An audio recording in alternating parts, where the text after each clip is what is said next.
Yes, General, it is, but... You are charged with many crimes against the state, including desertion, lying to a superior officer, and sedition. Any one of these charges bears the punishment of execution by firing squad.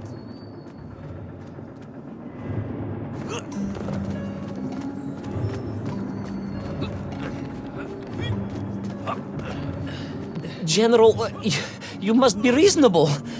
I did my best. It's all true, I swear. I swear upon the lives of my family. Oh, do you?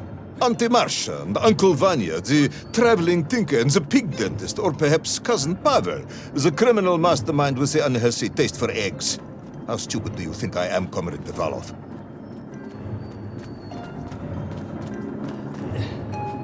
Subdayu, it is all true. Maybe your toy maker, or was it watchmaker, Faza, who apparently taught you all he knew, despite being killed when you were less than 5 years old. I was a fast learner? You have precisely 1 minute to convince me not to summon the guards, and have you shot on the spot. A minute? A lifetime. It's all I need, General.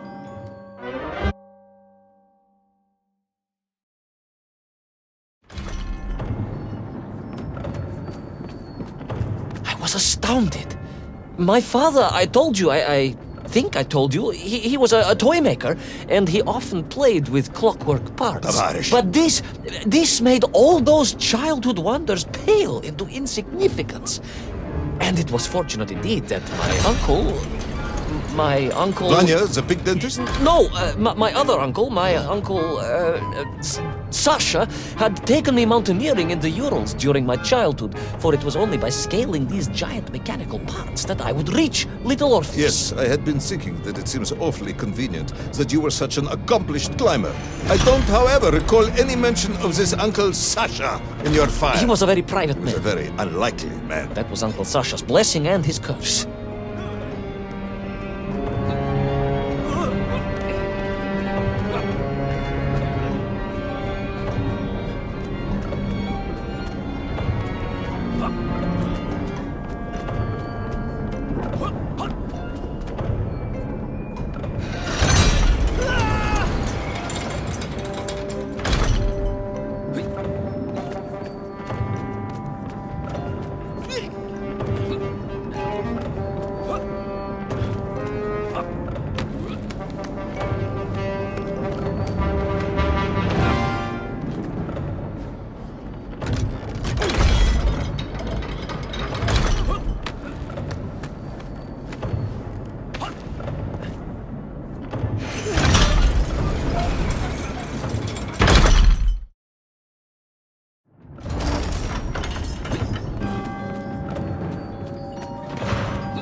Those great wheels and cogs clashed and boomed.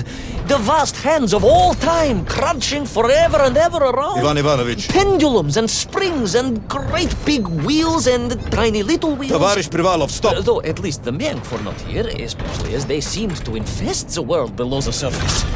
Mienk everywhere. Mienk. Many Mienk for plenty. Mienk. You are a bambling, comrade. Enough.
Where was Toll?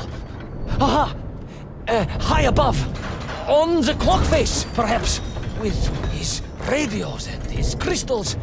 Now, if I could just reach him, I could use the bomb. There is... But where was Toll? Aha! High above. On the clock face, perhaps. With his radios and his crystals. Now, if I could just reach him, I could use the bomb. There is no bomb. You have no idea how to make a bomb. You have no idea about how to do anything one might actually expect of a cosmonaut. The bomb? Ivan Ivanovich! General? Time is up.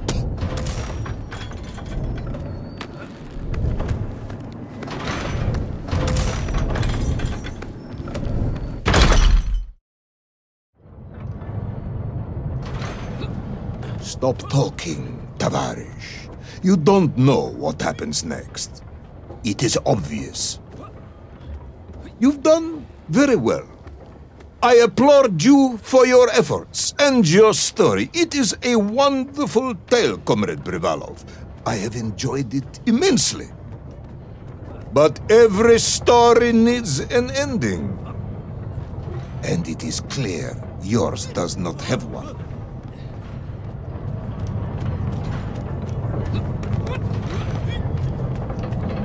I just need more time. I think that even if I gave you all the time in the world, it would not be enough. No, General. I can do this. That is, I remember what happens next. I just need to catch my breath and compose myself. We both know how this story ends, comrade. But little Orpheus, you haven't heard what happened. We will find out soon enough. You will be executed, and another expedition will be sent. No, you cannot. You cannot. We must never go back. You don't understand. Make me, then. Make me understand. I am a kind man, although you may not believe this. I do not want to have you shot. So help me. Make me understand. Tell me what happened to little Orpheus.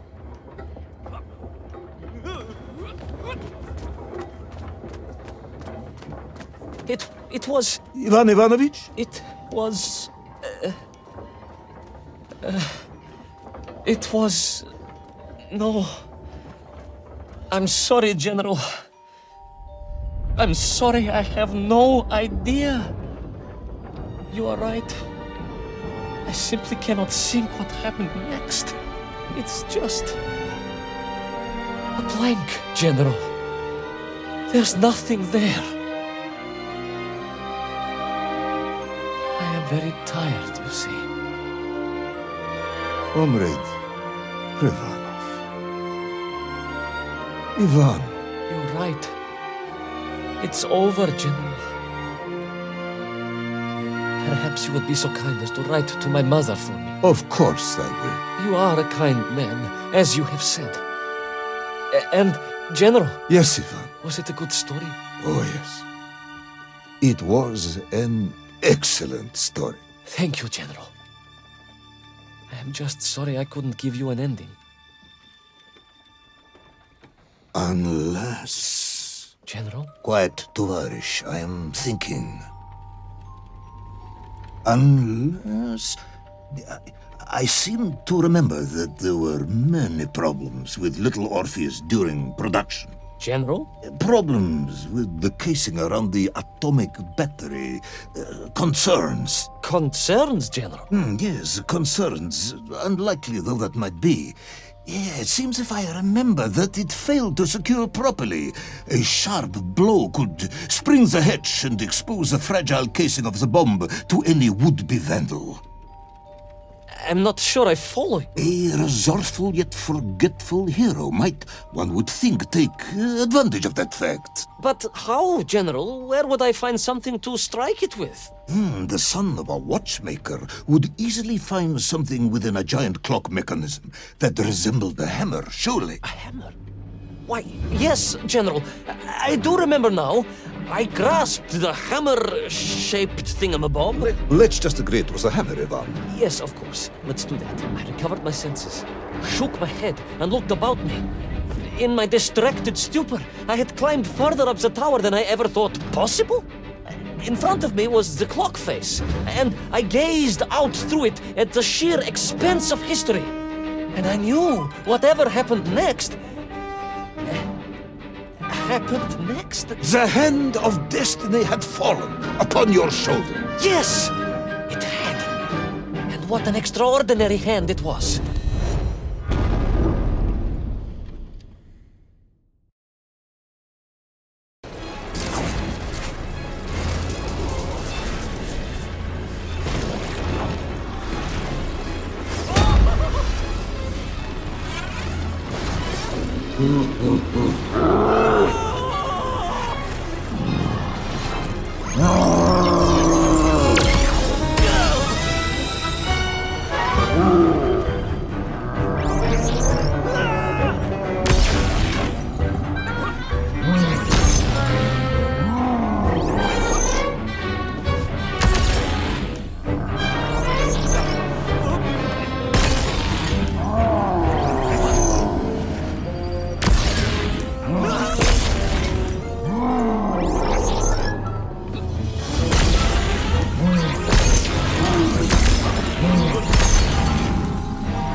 And so, Tol was defeated.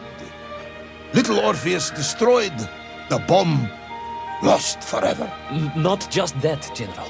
In that moment, time sprang back to its proper shape, and I found myself once more in Plutonia, the start of my journey. But the wound in the interior sky was gone. The drill was gone. It was as if I had never been here. And they were nymph, free and happy, without the tyranny of toll, free to pursue their simple lives. But we can never go back? Never, General. One drill, one metal sphere, one lone cosmonaut was nearly enough to destroy time and unleash the tyrant toll upon our world. Who would think an innocuous beeping radio housed in a ball of metal could change the world so dramatically? Who indeed? But tell me, what of you? And what of your return to the surface? I stayed amongst the Myenk for as long as I could. But I came to realize they had begun to worship me as a king. No, General. I am a good socialist and could not allow this workers' paradise to become corrupted. And so I left that wonderful land for the last time. And then? And then I walked. For 2 years I wandered, always looking for a way home, through lands and worlds almost beyond imagination. Until one day I emerged, blinking into sunlight, and realized I was home. Until one day I emerged, just like that? You just found your way back to the surface? Well, General, it was a little more complicated than that. There were great obstacles to overcome, and terrible challenges to face, and incredible lands to explore. Enough, Ivan. Little Orpheus is lost forever. The interior is sealed. You have returned with a story of socialism, triumphing over Incredible odds. It is, as I said, enough for one night. Enough for my report, at least. General, if I may... Comrade Ivan Ivanovich Privalov, you are found guilty of all charges brought against you and sentenced to execution by firing squad. However, having listened to your story, I believe you are quite mad. In other words, I find your madness guilty, not you. And we cannot execute madness. And indeed, there are lessons to be learned, even in the depths of this madness. Perhaps the Americans were right to send the chimp after all. So, General? Get out of my sight, Ivan. Go home. Enjoy a state pension as a madman. Just make sure I never see you again. Yes, General. Of course, General. Anything you say. I shall be small and quiet and live a life without excitement and... Out! Until one day I just emerged. Oh, very good, Tavarish. Very good indeed.